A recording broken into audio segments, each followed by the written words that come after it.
You know, we feel like we're familiar with King Arthur inside and out, but actually we don't know him at all.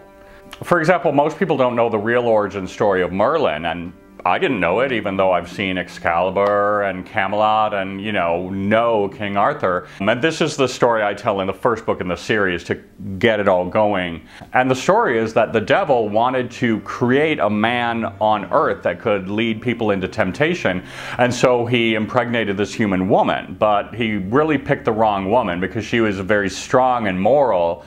And she had the baby baptized as soon as it was born, which allowed Merlin to keep all the powers that he'd gotten from the devil, but use them for good. And he uses them to create King Arthur and transform the country entirely. So it really doesn't make for small individual stories with clear endings like they blow up the Death Star at the end, or they stop the bank robbery, or whatever. They're kind of more mysterious and weird and open-ended and really meaningful.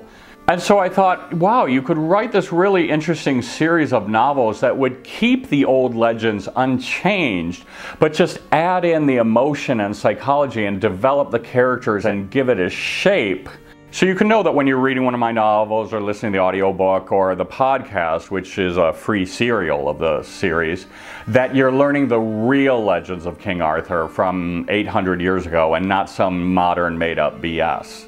So what makes this series different than, say, other fantasy series is that we're not making this up as we go along. You know, we're never going to get to a point where we go like, I don't know where the story goes from here, because the story was finished 800 years ago.